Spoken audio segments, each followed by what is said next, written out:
Welcome back to show. अब हम बात करेंगे कुछ केसेस की जो कि अदालतों में जारी हैं। इद्दत निकाह केस भी जारी है, इसके अलावा और भी बहुत सारे केसेस जिसमें इस्लामाबाद के हलकों का केस है, फिर मखसूस नशिस्तों का केस है। अगर बात की जाए इद्दत निकाह केस की तो उसमें अपीलों पर समात में बुशरा बीबी के वकील सलमान सफदर, उस्मान गुल और खालिद यूसुफ चौधरी अदालत में पेश हुए। जज अफजल मजोका ने रिमार्क्स दिए कि अगर हाई कोर्ट से डायरेक्शन नहीं आती तो परसों हर सूरत केस सुनूंगा। सलमान सफदर ने कहा कि आप अपने शेड्यूल के मुताबिक समात कल रखें। जज ने रिमार्क्स दिए कि समात कल के बजाय परसों रख लेते हैं। मुझे अगर इस्लामाबाद हाई कोर्ट कहे अभी 3 बजे फैसला करना है तो मैं फैसला सुनाऊंगा। मैं इस्लामाबाद हाई कोर्ट के शेड्यूल का पाबंद हूं। बिल्कुल जी। और उन्होंने साथ ये भी कहा कि इसमें तब्दीली हुई तो ठीक, वरना मैं फैसला करूंगा। फिर बाद में अदालत ने केस की समात आज दिन 11 बजे तक मुलतवी कर दी है। समात का अहवाल ऑब्वियसली हम आपके साथ शेयर करते रहेंगे वक्तन फवक्तन। आज लेकिन समात में क्या होना है इस पे मजीद बातचीत भी करेंगे।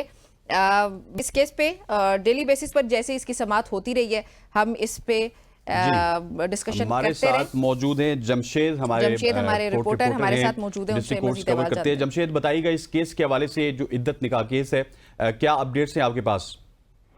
अच्छा, अगर इद्दत निकाह केस को देखें तो ये अपनी नौयत का पाकिस्तान की तारीख में एक मुनफरिद केस है। ये केस बेसिकली ये है कि बानी पीटीआई ने और बुशरा बीबी ने जो शादी की थी वो दौरान इद्दत थी और उस पर बानी पीटीआई और बुशरा बीबी को 7 साल कैद की सजा सुनाई गई थी।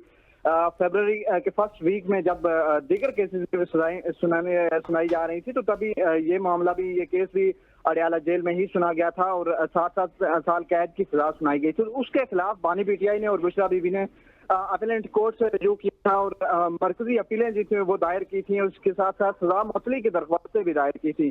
पहले जब आप पहले बताता चलूं कि पहले ये केस सेशन अदालत में आया, 15 समातें हुई, लेकिन उसके बाद जो है फिर जो शिकायत कुनंदा है इस केस में बुशरा बीबी के साबिक खामद जो हैं उनकी जानिब से अदालत पर एतराज आयद किया गया था और अदालत ने एक केस इस्लामाबाद हाई कोर्ट को लिखा इसके लिए और इस्लामाबाद हाई कोर्ट ने इस केस को ट्रांसफर किया जज अफजल मजोका की तरफ।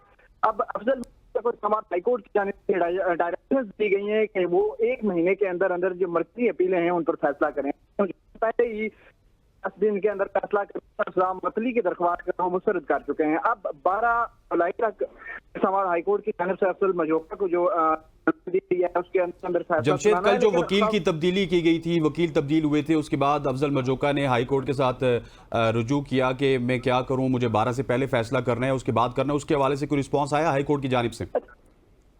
इस मामले में पहले रिजवान अब्बासी वकील थे खावरमानी का, लेकिन उसके बाद वकील चेंज करके जाहिद आसिफ आए। लेकिन गुज़श्ता देखने में आया कि जाहिद आसिफ जनरल एप्लीकेशन दी अदालत को, उन्होंने जनरल इल्तवा मांग लिया और उन्होंने जो रीजन दिए हैं हमारा आराम का महीना चल रहा है, ताज़ा पहले 10 रोज रहे में किसी भी अदालत में पेश नहीं हो सकता। लेकिन उन्होंने इसमें जो एक होशियारी दिखाई है अपनी तरफ से, इद्दत निकाह केस क्योंकि डायरेक्शन केस है, सुप्रीम कोर्ट ऑफ पाकिस्तान की गाइडलाइंस मौजूद है कि किसी भी डायरेक्शन केस में जो जर्नल इल्तवा है वो कोई भी वकील नहीं ले सकता। लेकिन उन्होंने इस केस का अपनी दरख्वास्त में जिक्र नहीं किया। जो इल्तवा था वो सेशन अदालत से ले लिया और आकर जब अपीलेंट अदालत को इस हवाले से आगाह किया तो अपीलेंट अदालत ने उस पर इस्लामाबाद हाई कोर्ट को लिखा और इस्लामाबाद हाई कोर्ट से अभी तो कोई भी इस पर रिस्पांस नहीं आया। जज अफजल मजोका की जानिब से गुज़श्ता रोज ये वाज़ेह तौर पर कहा गया था कि अगर इस्लामाबाद हाई कोर्ट, क्योंकि इस्लामाबाद हाई कोर्ट की पहले से जो डायरेक्शंस हैं वो अपीलेंट कोर्ट के सामने मौजूद हैं, 1 महीने के अंदर अंदर फैसला करना है, 12 जुलाई तक इस केस पर फैसला करना है। अगर अपीलेंट कोर्ट को कोई मजीद हाई कोर्ट से डायरेक्शन नहीं आती, क्योंकि जो सेशन अदालत है वो इस्लामाबाद हाई कोर्ट के मातहत अदालत है और कोई भी मातहत अदालत जो है वो आला अदलिया के फैसले को जो है वो रोल ओवर नहीं कर सकती। लिहाजा अब जज अफजल मजोका को ये देखना है कि वो इस्लामाबाद हाई कोर्ट के आर्डर फॉलो करते हैं या सेशन अदालत के आर्डर फॉलो करते हैं। तो जज अफजल मजोका की जानिब से गुज़श्ता रोज भी ये कहा गया था कि अगर इस्लामाबाद हाई कोर्ट नई डायरेक्शन नहीं देती तो वो केस को सुनेंगे और हर सूरत इस केस को 12 जुलाई जो इस्लामाबाद हाई कोर्ट की जानिब से डायरेक्शन दी है उससे पहले फैसला करेंगे। गुज़श्ता रोज जब ये वाक़या पेश आया तो उस पर सलमान सफदर जो बहुत बहुत शुक्रिया जमशेद, आपका शुक्रिया, थैंक यू वेरी मच। इसके अलावा भी बहुत सारे चल रहे हैं, स्पेशली इस्लामाबाद की नशिस्तों की अगर बात की जाए तो इस्लामाबाद की नशिस्तों के हवाले से भी हाई कोर्ट में कुछ केसेस चल रहे हैं। उस हवाले से हमारे नुमाइंदा मौजूद है हमारे साथ इब्राहिम अब्बासी। इब्राहिम साहब, कैसे आप सबसे पहले बताइएगा कि जो इस्लामाबाद के हलकों के केसेस हैं इनकी क्या अपडेट्स हैं और आज कहाँ तक ये केसेस पहुँचे हैं और किस तरफ ये केस जा रहा है? बहुत बहुत शुक्रिया। देखें, आज जो इस्लामाबाद का हल्का है NA-48 अली बुखारी और जो है वो राजा खुर्म नवाज, इनके दरमियान जो मुकाबला था NA-48 के, उस केस के हवाले से उस ट्रिब्यूनल जो है वो आज इस मामले को सुनेगा। जस्टिस तारिक महमूद जहांगीरी साहब जो हैं वो आज ट्रिब्यूनल के अंदर समाअत करेंगे। गुज़िश्ता रोज इस केस की बड़ी अहम समाअत हुई थी। उस समाअत के दौरान जो है वो राजा खुर्म नवाज साहब को यह हदायत दी गई थी ट्रिब्यूनल की जानिब से कि वो जो है वो अपने फॉर्म्स हैं, फॉर्म 45 हैं, बयान अर्जी के साथ अपने जवाब समेत जो है वो कल ही जो है वो जमा करवाएं और आज के लिए जो है वो उसको समाअत के लिए मुकर्रर किया है। अभी कुछ देर बाद जो है वो जस्टिस तारिक महमूद जहांगीरी साहब जो है इस मामले को ऊपर देखेंगे। कल जो है वो राजा खुर्म नवाज साहब को जुर्माना भी हुआ था 20,000 रुपये, और साथ उनको ये कहा गया था कि वो 3 दिन के अंदर ये जुर्माना जो है वो जमा करवाने के बाद जो रसीदें हैं वो लाके इलेक्शन ट्रिब्यूनल के अंदर देंगे। और साथ में जो RO हैं उनको भी आखिरी मौका दिया गया है। पहले 3 मौके उनको फराहम किए जा चुके हैं इलेक्शन ट्रिब्यूनल की जानिब से। उनको 15,000 रुपया जुर्माना भी किया गया है और उनको भी यही हिदायत दी गई है कि वो जो रसीदें हैं उन्होंने जमा करवाई है, ये अपना जुर्माना उसकी रसीदें लाके इलेक्शन ट्रिब्यूनल को दें। और आज उनको आखिरी मौका दिया जा रहा है कि वो तमाम फॉर्म जो है उनके पास वो ला कर दें, एफिडेविट ला के दें, और साथ में जो फॉर्म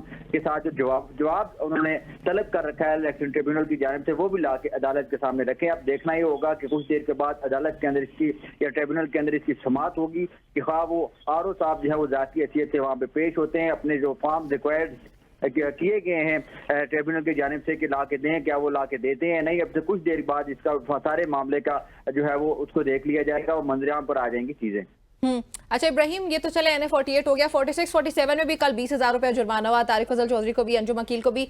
उसमें सूरत हाल कहाँ जाते हुए नजर आ रही है? और ये बताएं कि हम क्या एक्सपेक्ट करें कि कब तक ये फैसले वगैरह इन तीनों पे आ जाएंगे? देखें, फैसले तो 180 दिन के अंदर ही करने हैं इलेक्शन ट्रिब्यूनल के अंदर। तो दूसरा अंजुम वकील खान साहब वाला जो मामला है, कल उन्होंने अदालत को या ट्रिब्यूनल को ये आगाह कर दिया था कि उन्होंने अपने जो फॉर्म थे, जवाब है और बयान अर्जी के साथ ये जमा करवा दिए। उनको तो खैर पहले 15,000 रुपया जुर्माना हुआ था, अलबत्ता कल डॉक्टर तारिक फजल चौधरी साहब को जुर्माना जरूर हुआ है। उनकी तरफ से कहा गया तो उनके वकील जो थे तैमूर मलिक साहब, उन्होंने अपना वकालतनामा नहीं लिया, उन्होंने नए वकील को हायर किया, नए वकील ने अपना वकालतनामा नहीं लिया था, उसकी सरनश की जो है वो जस्टिस तारिक महमूद जहांगीरी साहब ने, और साथ में जो है उनको जुर्माना भी कर दिया। साथ जो डॉक्टर तारिक फजल चौधरी साहब हैं उनको ये कहा कि आपने भी फॉर्म नहीं जमा करवाए, और साथ में उनको 20,000 रुपये जुर्माना की, और साथ में कहा कि आप जो है जुमरात तक अपने फॉर्म्स हैं, अपना साहब का जवाब है और साथ में एफिडेविट जो है वो जमा करवा दें, और साथ 3 दिन के अंदर जो है वो जुर्माना जमा करवा के रसीदें जो हैं वो ला के आपने ट्रिब्यूनल के सामने रखनी है, ट्रिब्यूनल के अंदर जमा करवानी है।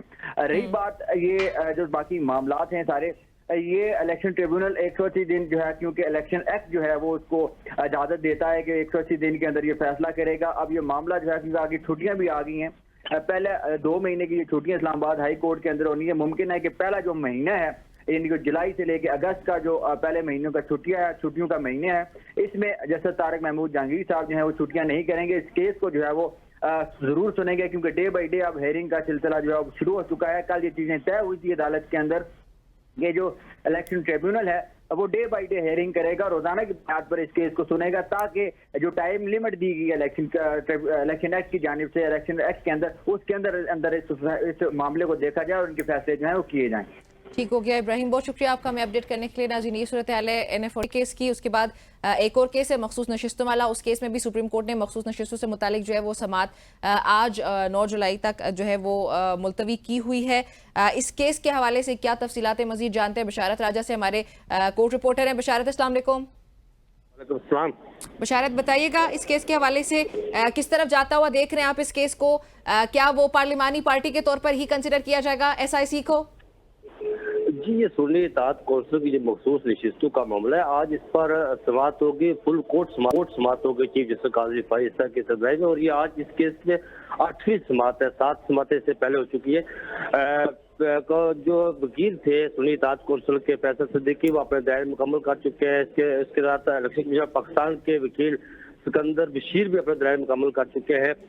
उसके प्राइवेट जो एक मेंबर थी कबल शोजब के वकील सलमान अकबर राजा भी अपने दायरे मुकम्मल कर चुके हैं। तहरीरी दलाइल भी जमा करवा चुके हैं। केस की समाअत के दौरान अब तक जो समाअत हुई थी, इसमें बहुत से मौके पर ऐसे रिमार्क जजेस की तरफ से सामने ऑब्जर्वेशन सामने आती रही, जिससे सुन्नी इत्तेहाद कौंसिल के हवाले से और पार्लिमानी पार्टी के हवाले से बहुत अहम सवालात सामने आते रहे। एक मौके पर जस्टिस मंसूर शाह जो सीनियर प्यूनिक जज है इस केस के, उन्होंने ये रिमार्क दिए थे, ये ऑब्जर्वेशन दी थी अटॉर्नी जनरल पाकिस्तान से कि अगर आप बात करते हैं तो 187 पार्लियामेंट का जो आइन है, पार्लियामेंट का बनाया हुआ आइन है जिसमें कंप्लीट जस्टिस की बात होती है, तो फिर हम उसकी तरफ क्यों न जाए। जस्टिस अख्तरुल्लाह ने भी ये कहा था कि एक मौके पर चीफ जस्टिस काजी फाइज ने जब ये कहा कि इलेक्शन कमीशन पाकिस्तान ने हमने जो 13 जनवरी को फैसला दिया था उसको गलत इंटरप्रिएट किया है, तो इलेक्शन कमीशन पाकिस्तान के वकील ने रोशन पर कहा था जी कि जो आपने फैसला दिया है हमने उसकी दुरुस्त तशरीह की है। तो उस मौके पर जस्टिस अख्तरुल्लाह ने कहा था कि 184(3) भी पार्लियामेंट का दिया हुआ कानून है, आइन है, उसके तहत अगर इलेक्शन कमीशन पाकिस्तान ने गलत तशरीह की है इस अदालती फैसले की वजह से जो 13 जनवरी को हुआ था। याद रहे 13 जनवरी को फैसला था जिसमें पाकिस्तान तहरीक इंसाफ से इंतखाबी निशान बल्ले का निशान, जी वो लिया गया था इंट्रा पार्टी इलेक्शन करवाने के हवाले से। बेंच इस बात पर मुतफिका है, यूनानिमसली इस बात पर। अच्छा बिशारत, वैसे आप चलिए तफसीलात तो शेयर कर ही रहे हैं, आपको क्या लगता है कितने जजेस जो हैं वो इस तरफ जाएंगे कि पार्लिमानी पार्टी है या नहीं है? और जो इलेक्शन कमीशन ऑफ पाकिस्तान के इंटरप्रिटेशन के हवाले से बात है कि सुप्रीम कोर्ट के फैसले की गलत इंटरप्रिटेशन की गई, क्योंकि सुप्रीम कोर्ट खुद ही पीछे हट गई कि हमने तो ये कहा था, हमने तो बल्ले का निशान जो है वो जमात से लिया था, अरकान से नहीं लिया था। सो इस इंटरप्रिटेशन के साथ और इस सारी चीजों के साथ कितने जजेस आपको लगता है 13 में से जाएंगे इस तरफ? आईनी तशरीह कर रही थी सुप्रीम कोर्ट ऑफ पाकिस्तान ने, 2 निकात थे इस वक्त सुप्रीम कोर्ट ऑफ पाकिस्तान के सामने जिस पर उसने अपनी तशरीह कर रही है। एक नुकता यह है कि अगर किसी सियासी जमात से पॉलिटिकल पार्टी से इंतखाबी निशान ले लिया जाए तो क्या वो पॉलिटिकल पार्टी होते हुए बतौर सियासी जमात इंतखाबात में हिस्सा ले सकती है, जिस पर इलेक्शन कमीशन पाकिस्तान ने ये अदालत के सामने ये बात तस्लीम की थी। ये पाकिस्तान तहरीक इंसाफ जो है वो लिस्टेड बल्कि माजरत के साथ आपको इंटरप्ट कर रही हूँ, इसमें 9 अरकान ऐसे भी है ना, जब ये समाअत होने के बाद ये सामने आए 9 अरकान है जिन्होंने एफिडेविट पीटीआई के नाम पर ही लिया और वो सारा उसी के मुताबिक हुआ ना। जी बिल्कुल ऐसा ही है, लेकिन जब ये बात आई थी पाकिस्तान तहरीक इंसाफ के हवाले से 9 अरकान ऐसे हैं जो पार्लियामानी पार्टी जिन्हें सुनी इत्तेहाद कौंसिल में शामिल नहीं हुए थे। लेकिन जब इलेक्शन कमीशन पाकिस्तान ने अपने वो डॉक्यूमेंट जमा करवाए थे तो पाकिस्तान तहरीक इंसाफ के उम्मीदवार ने अपने जो नॉमिनेशन फॉर्म थे उसमें पाकिस्तान तहरीक इंसाफ एफिलिएटेड बाय सुनी इत्तेहाद कौंसिल लिखा हुआ था। उसमें बेंच की तरफ से ये बात उठाई गई थी कि इन लोगों ने पाकिस्तान तहरीक इंसाफ लिखा हुआ था, तो इलेक्शन कमीशन पाकिस्तान पर उसके मिसकंडक्ट पर इतराज उठाया था कि आपने किस तरह उसके वकील को मुखातब करते हुए जजेस ने कहा था कि आपने किस तरह इनको 2 जो फरवरी का फैसला है उसमें आपने इनको आजाद डिक्लेयर किस कानून और किस एक्ट के तहत किया था। ये बड़ा आम सीरियस नोयत का सवाल है। एक तो ये, और दूसरा ये इस नुकते की तशरीह कर रही है कि पार्लियामानी पार्टी जिसे इलेक्शन कमीशन पाकिस्तान डिक्लेयर कर चुका है और जिसकी पार्लियामानी लीडर है जरताज गुल, गुज़श्ता समात पर जब अटॉर्नी जनरल से मंसूर शाह जो ऑनरेबल जज है, इस अहम मेंबर है इस बेंच के, उन्होंने उनसे पूछा था कि क्या सुन्नी इत्तेहाद कौंसिल पार्लियामानी पार्टी है, तो उन्होंने इस बात से लाजमी का इज़हार किया। तो उन्होंने स्पीकर सेक्रेटरीट के कागजात और पार्लियामानी पार्टी के इलेक्शन कमीशन पाकिस्तान के जो डिक्लेयर किया गया था वो कागजात उन्होंने दिखाए थे, जिस पर चीफ जस्टिस ने कहा था कि अब आगे चले इस मामले को लेकर। और इस वक्त जो बेंच की अब तक जितनी भी समाअत हुई और बेंच मेंबरान की तरफ से जजेस की तरफ से जो ऑब्जर्वेशन आई है उसमें अब तक लगता यही है कि चीफ जस्टिस काजी फाइज साहब के पास वो अक्सरियत नहीं है जिसमें वो फैसला देना चाहते हूँ जस्टिस मंसूर शाह की तरफ से, जिसमें वो एक नजरिया लेकर चल रहे हैं, एक बात लेकर चल रहे हैं कि ये जो मखसूस नशिस्तें हैं, ये जो प्रोपोर्शनल नामजदगी है, मुतरासिब नामजदगी, उस हवाले से उन सियासी जमातों का हक है जिन्होंने जीती उनको दी जाए, ये माली गनीमत के तौर पर तकसीम नहीं की जा सकती। और जस्टिस मंसूर शाह इस बात को लेकर चल रहे हैं। जस्टिस मंसूर शाह के साथ जो ग्रुप है उसको इस वक्त अक्सरियत हासिल है, बहरहाल इस पर आज समाअत होनी है और फैसल सिद्दीकी साहब जवाब जो है वो अपने रिबटल आर्गू करेंगे। और उसके बाद सलमान अकबर राजा पाकिस्तान तहरीक इंसाफ की तरफ से उन्होंने फरीक बनने की दरख्वास्त दायर की थी। मुमकिन है आज भी वो अपने दलाइल का आगाज करे। अदालत ने उन्हें इजाजत दे दी हुई है क्योंकि इलेक्शन कमीशन पाकिस्तान ने उनसे कापी मांगी थी कि आपने जो कागजात जमा करवाए हैं, अदालत में जो डॉक्यूमेंट जमा करवाए हैं उनकी हमें कापी दे दे। आज 11:30 बजे केस की समाअत शुरू होगी। जी ठीक हो गया, बहुत शुक्रिया। 11:30 बजे इस हवाले से समाअत शुरू होगी। हमारे साथ मौजूद थे बिशारत राजा, उससे पहले थे जमशेद और इब्राहिम अब्बासी। आप सबका बहुत शुक्रिया। खवातीन वज़ात, यहाँ पर वक्त हुआ चाहता है एक शॉर्ट सी कमर्शियल ब्रेक का ब्रेक लेते हैं, वापस आते हैं। Stay with us.